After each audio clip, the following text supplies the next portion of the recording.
Buenos días, Francisco. Vamos esperando que ingresen los demás compañeros. Les voy a ir a avisar que tienen que ingresar. Ya es hora de entrar.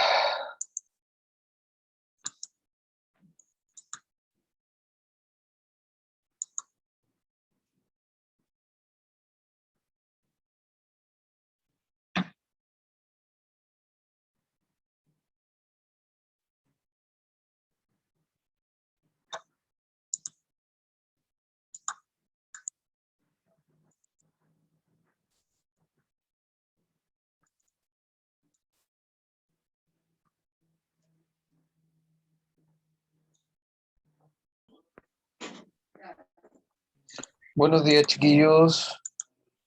Hola, Señoritas, buenas. buenos días, profe. Hola, ¿cómo están? Con cansancio, con sueño. ¿Cansancio de qué? De las tareas, profe. ¿Qué tareas? Eso no existe. Ah, ojalá, profe, sería un mundo maravilloso. Bueno, por lo menos para algunos.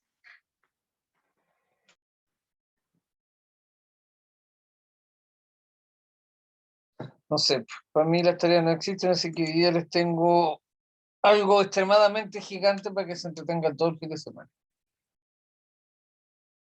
Ay, profe, no sea malo, ni siquiera puedo hacer la actividad que mandó el otro día. Tengo otra más. Mm. Profe, ¿usted nos quiere ver morir? No los veo, se queda lo mismo. Cuánta maldad. Ya, vamos a comenzar. Aquí llegó la Virginia, han llegado casi todos, así que vamos que el tiempo pasa y se nos hace nada. Primero medio. Mm,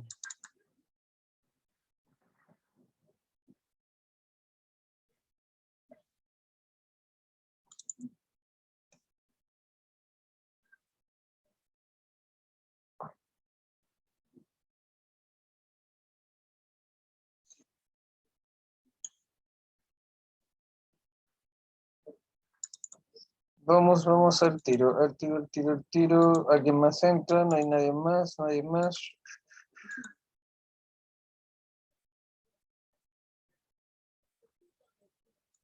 Vamos al tiro.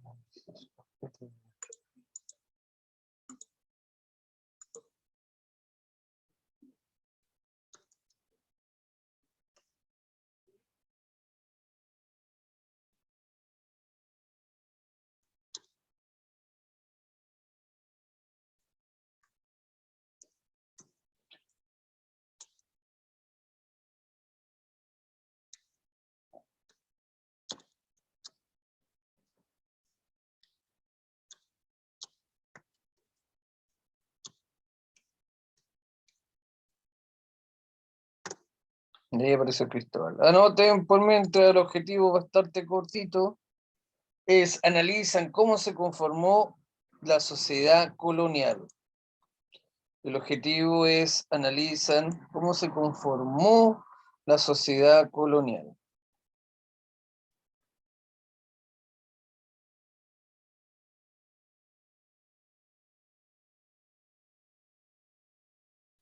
Analizan cómo se conformó la sociedad colonial.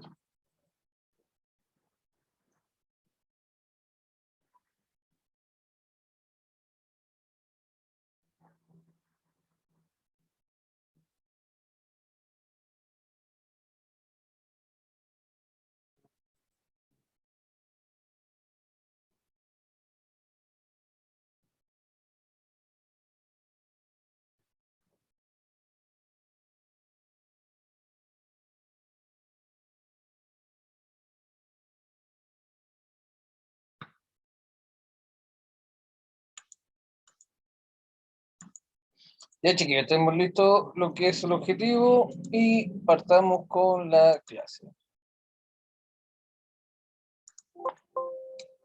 Ah, se pegó el computador. No, no.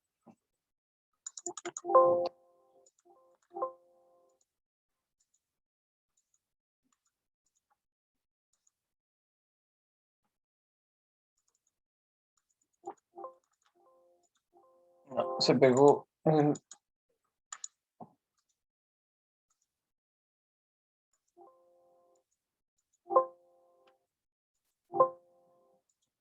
Denme un segundo, chicos, para recuperar el control.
Ya.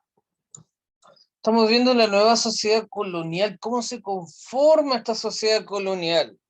Y esta sociedad colonial se conforma debido a el encuentro, más bien dicho, entre dos civilizaciones totalmente distintas con la llegada de los españoles. Una, se genera una gran disminución de lo que es el pueblo indígena.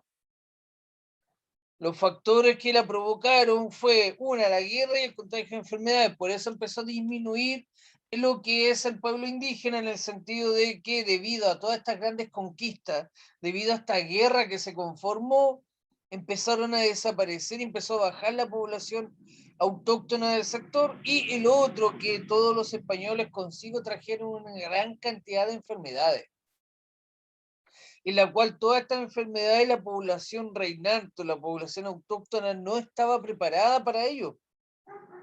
Entonces, imagínense, un simple o mero resfriado contagió por completo a esta sociedad.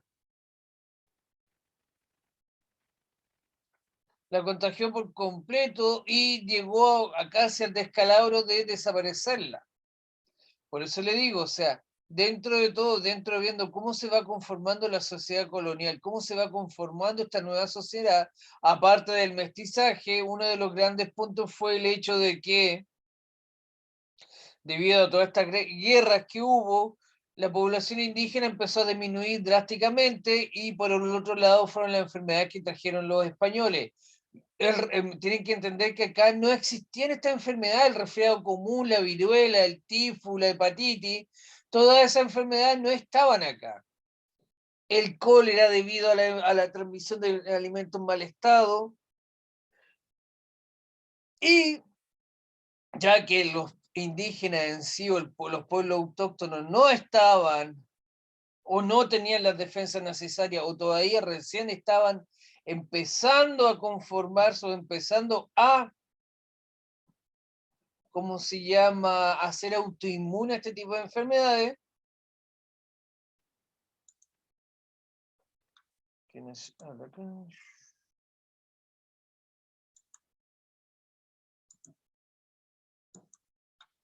Por eso, y empezó a cambiar este sistema colonial, cómo empezó a trabajar el tema. Y obviamente, acá, como dice la nueva sociedad, que surgió del encuentro, la separación de la familia y la profunda depresión que había. Hay que entender que, Profe, dígame.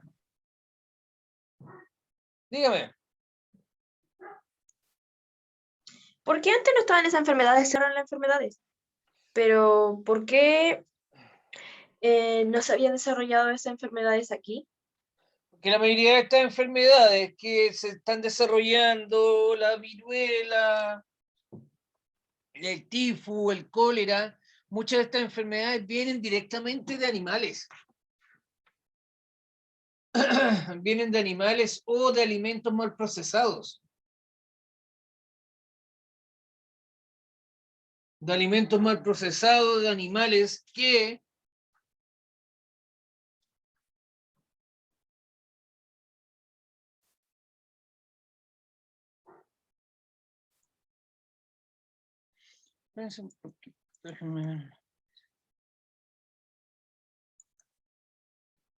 todo esto venían de animales o de elementos mal procesados, el agua contaminada, todos esos productos acá no existían, no estaban directamente, o de alguna enfermedad autoinmunes que aparecieron directamente del mismo ser humano que se le empezó a crear.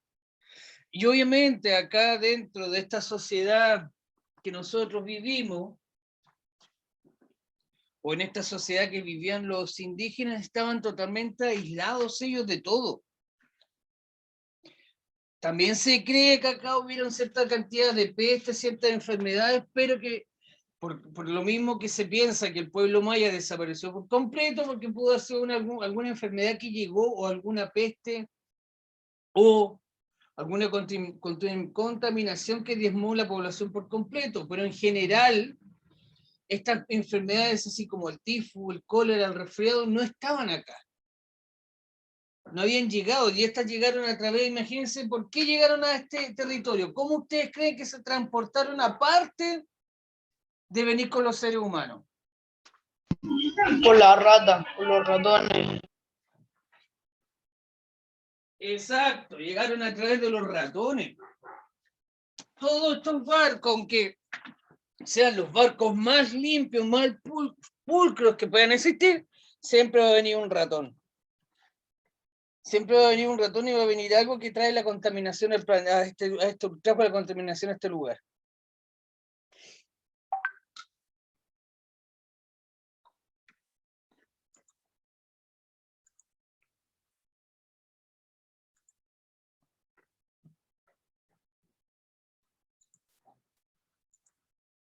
Y el otro punto que estábamos viendo, cómo se va conformando la sociedad, hay que comprender que aquí cuando habla de la separación de la familia, mayoritariamente cuando los españoles, o tanto por un lado o por otro lado, en este proceso de guerra, se tomaban esclavos, se tomaban prisioneros, en lo cual, obviamente, la mayoría de veces los indígenas salían perjudicados de donde quedaban como esclavos, o eran obligados a ir a trabajar a otro lugar lejos de ellos donde ellos vivían, en lo cual obviamente conllevan el tema de que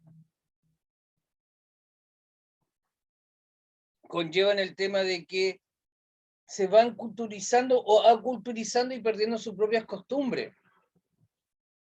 Van perdiendo sus propias costumbres, se van mezclando con la población reinante y también viceversa cuando los mapuches, araucanos tomaban prisionero a mujeres, obviamente con el tiempo se terminaban casando con ellas o teniendo hijos y familia, y ahí empieza el tema del mestizaje y la aculturación, cómo se van mezclando estas dos culturas, quién es la que pierde más sus tradiciones y quién absorbe más las tradiciones del otro.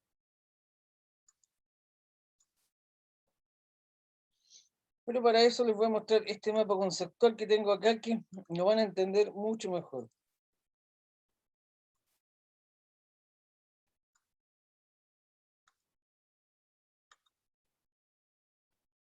Como dice aquí, la sociedad en el periodo colonial. Acá tenemos la colonia y tenemos la palabra mestizaje, grupos sociales, lugares y otros. Cuando hablamos de mestizaje hablamos de sincretismo cultural. Cuando hablamos de sincretismo cultural es que las dos culturas se van unificando en una sola, pero siempre la cultura más poderosa es la que se impone a la otra, es la que se va imponiendo a la más débil. Pero obviamente la más débil tampoco pierde por completo sus tradiciones, sino que las va camuflando con este nuevo sentido de cultura que les llega. Por eso hoy en día nosotros tenemos muchas tradiciones, principalmente las religiosas, en donde está, por ejemplo, la fiesta de la tirana, la de los Vázquez, donde la gente hace una peregrinación y le hace un baile, le hace una fiesta por completo a esta Virgen que viene del lado católico, pero sin dejar de lado las tradiciones paganas que tenían cada pueblo. Vamos a ver los grupos sociales que tiene cada aquí en la colonia, el rol de feminismo, la familia, los oficios, lugares de esparcimiento, vivienda, vestimenta y comida y juegos. Todo esto influye directamente. Dentro de esta época colonial, el mestizaje o la mezcla de razas fue súper importante. Y obviamente a cada uno se le categorizó de una manera distinta.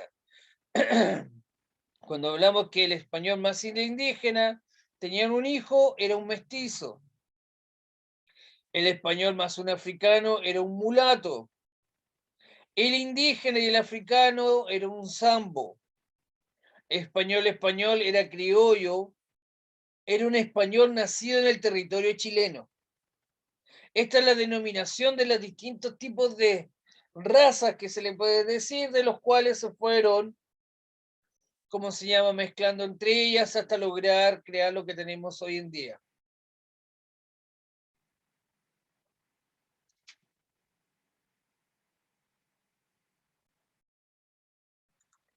para que más o menos quede claro qué es eso.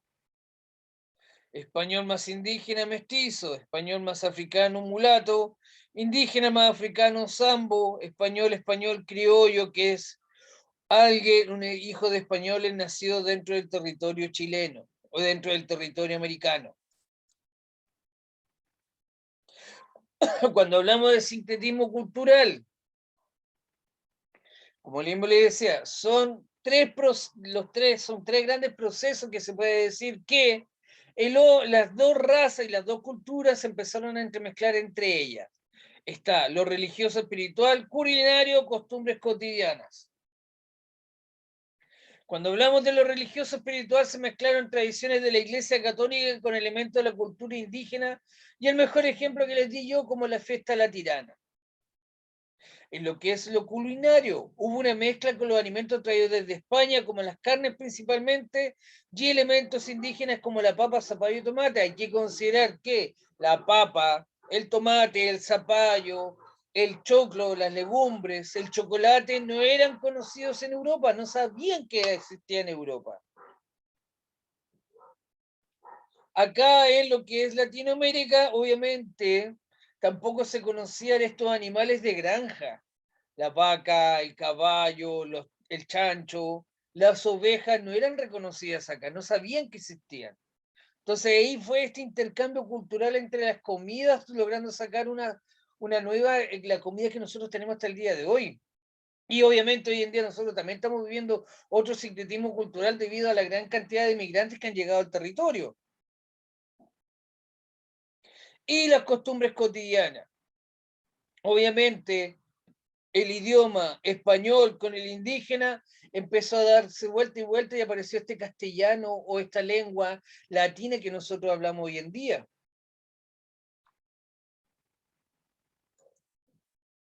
Y no hay que dejar de lado que siempre van a existir las clases sociales. Siempre van a estar estas clases sociales, no se pueden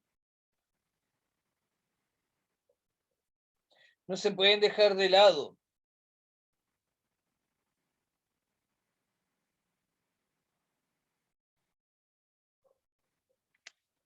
No se pueden dejar de lado que más allá de que haya habido un aculturamiento, una mezcla de clases sociales, siempre, o sea, siempre las clases sociales se van a mantener, siempre van a estar los más privilegiados y los más desprotegidos. Y como sale acá entre el siglo XVII y el siglo XVIII, se ordenaban en 4 categorías las clases sociales que reinaban acá en el territorio. Obviamente, en esta pirámide, los primeros y los más privilegiados eran los españoles sacerdotes, eran las clases privilegiadas de la época. Posteriormente estaban los hijos de los españoles nacidos en América. A ellos se les llamaba criollos. Posteriormente estaban los mestizos.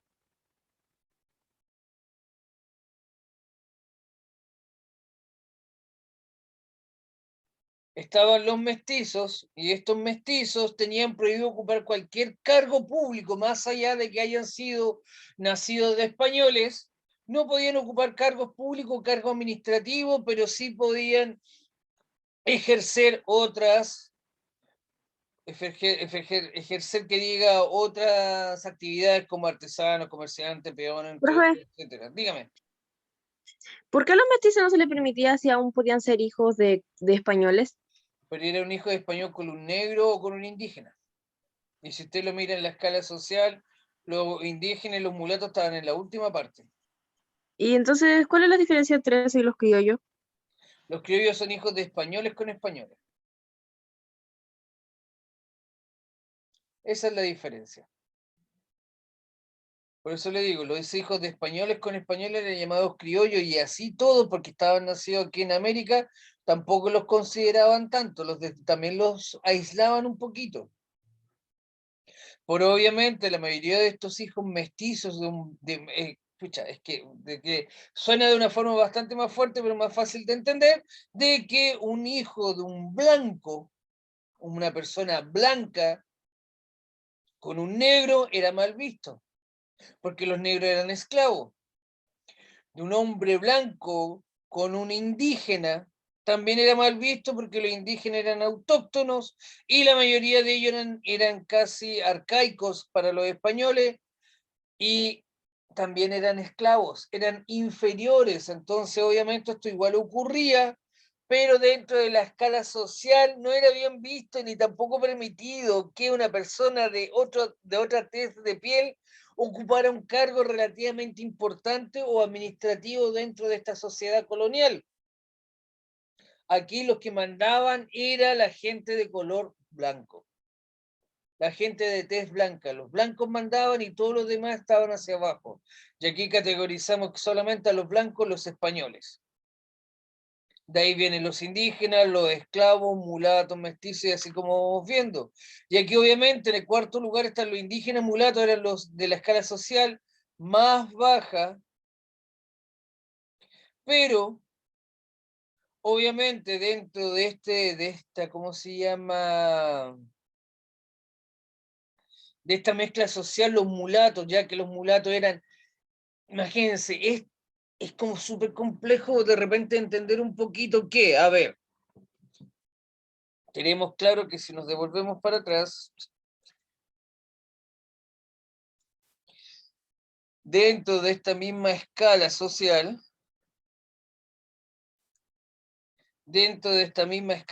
esta mezcla que había aquí entre español, indígena, africano, español, español, entre ellos mismos ya eran racistas. El español obviamente eran blancos y dejaban de lado, dejaban afuera a todas las personas que fueran de otro tipo de color de piel. Los indígenas tampoco recibían bien a los africanos o a la gente de piel más oscura. También había un cierto rechazo. Y obviamente que la mezcla entre estas personas no eran reconocidos por ninguno. Los españoles no reconocían a ninguno de aquí para abajo, los indígenas no reconocían ni a los mestizos, ni a los mulatos, ni a los zambos. Por eso le digo, era una cosa bastante drástica y bastante racista para la época. Por eso dentro de esta escala social, dice aquí, los españoles sacerdotes eran los privilegiados, después venían los criollos, que eran los hijos de ellos mismos, nacidos dentro del territorio, pero así todos, ser hijos de español, igual estaban en una escala social más abajo. Después estaban los mestizos. Y obviamente estos mestizos eran de indígena español, tenían una pequeña escala social un poquito más alta que los mismos indígenas, y los mulatos, que eran la mezcla de un español con un africano, una persona de color negro, que daban obviamente la escala social mucho más baja. Y obviamente no podemos dejar de lado lo que es el rol femenino, más allá de que el rol femenino era muy básico, en el sentido que la mujer se dividía en varias partes: mujer aristocrática, mestiza, mujeres indígenas, esclava, mujer religiosa. Obviamente la mujer aristocrática, que era la que tenía de familia, de dinero, principalmente de familia de españoles, tenía dos funciones muy básicas. Se tenían que casar antes de los 20 años,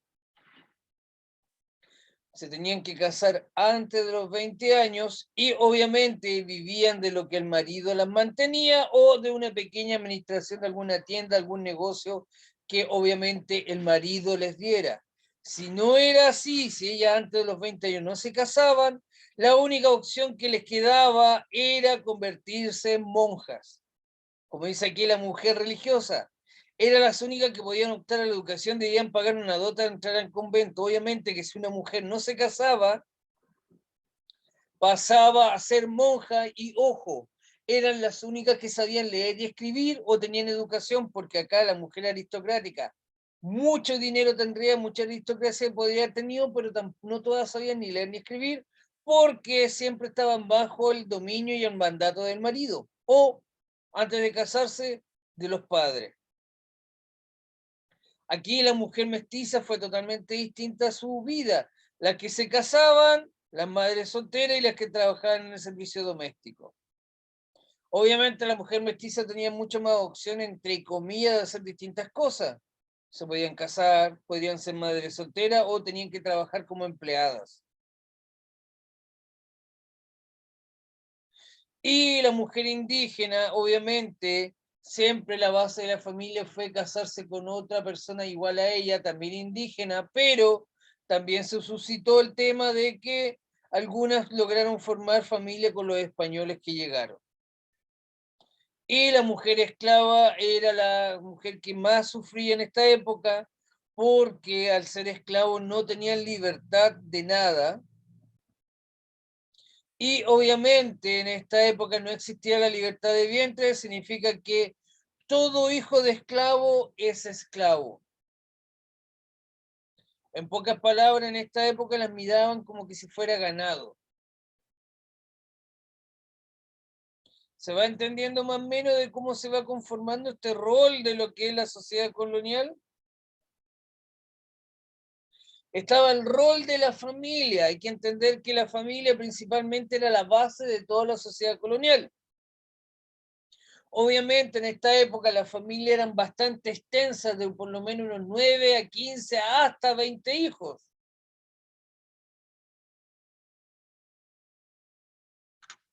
Y obviamente también existía lo que era el padre de familia o el padre del jefe de hogar. La madre administraba la casa, o sea, la que mantenía el orden, cuidaba a los niños y administraba los dineros solamente de la casa. Nadie se podía casar en esta época sin la autorización de los padres debían pagar una dote al novio al casarse. ¿Por qué la dote? Porque resulta que como la mujer no trabajaba, no generaba dinero, y el hombre que se casara con esta mujer tenía que mantenerla, era un gasto. Era un gasto, Profe, salía, dígame. entonces la dote sería como un beneficio o dinero. Sí, pues dinero. O sea, en pocas palabras, si usted hubiera nacido en la época colonial, un joven se hubiera enamorado de usted, va a pedirle la mano a su padre, y su padre le va a decir, y él dice, yo, para casar, el joven que se enamoró con usted le dice, para yo casarme con su hija, le acepto una dote de 100.000 pesos. Su padre puede haberle dicho, yo tengo 50.000 pesos, no hay matrimonio.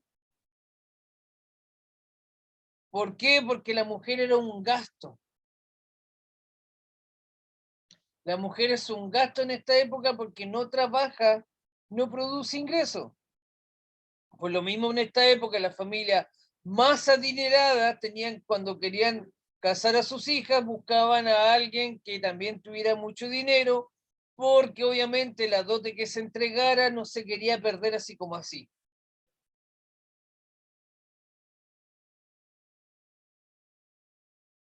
Por eso le digo, las dotes eran el dinero que se pagaba, entre comillas, para este matrimonio. También Profe, dígame. si no estaban los padres, entonces, ¿quién daba la dote?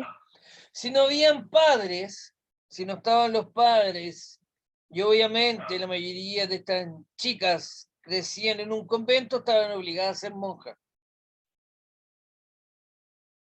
Obviamente que si no había una familia detrás de ella, no había una albacea o por lo menos una tía, un tío, todas estas niñas que nacían sin padre estaban obligadas a ser monjas.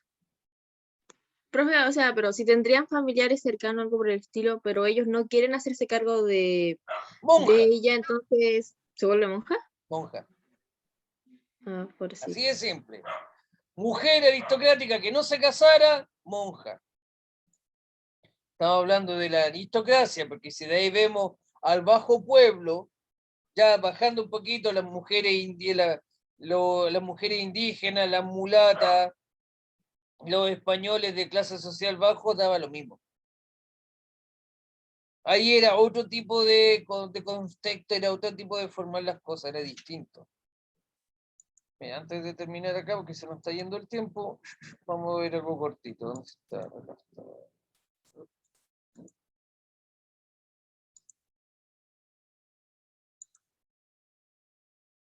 Hola, ¿qué tal? En esta oportunidad vamos a observar cómo fue la organización y estructura social de la colonia. ¿Te interesa? Entonces, comencemos. Claro.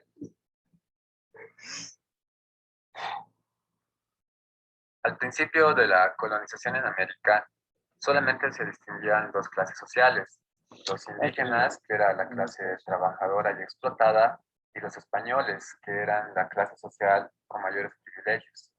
Sin embargo, la expansión de la colonia obligó a los españoles a relacionarse con los nativos, produciendo una mezcla que determinó el surgimiento de nuevas razas y, por supuesto, de nuevas clases sociales, provocando una reestructuración de la sociedad colonial. De ese modo, surgió una pirámide social, donde a la cabeza se encontraban los españoles, que eran toda persona nacida en España, pero que vivía en las colonias.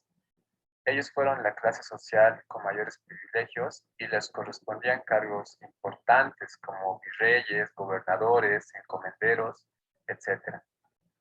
Por debajo de los españoles se encontraban los criollos, que eran hijos de padre español y madre española, pero nacidos en América.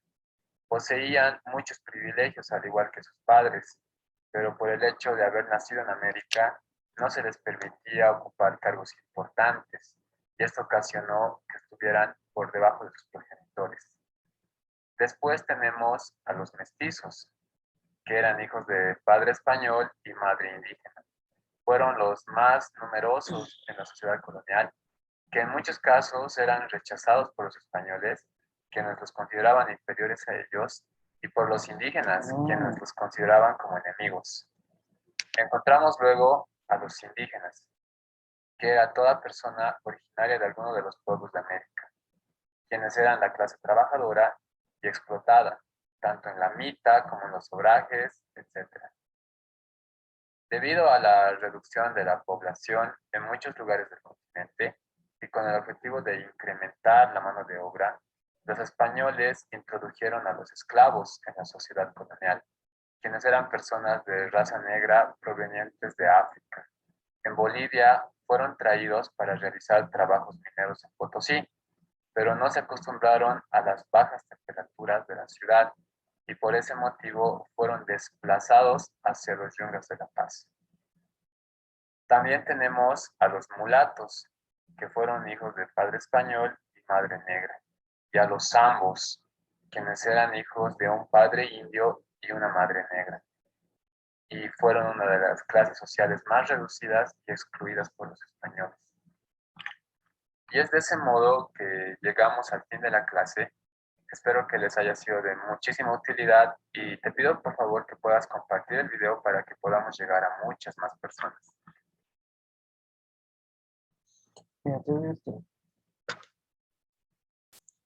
Ya chiquillos, mira, antes que se corte esto, vamos a dejar hasta acá y vamos a pasar, denme un segundo para tomar la lista para pasar al tiro a la actividad y la podamos ver al tiro. Denme un segundo para tomar la lista y...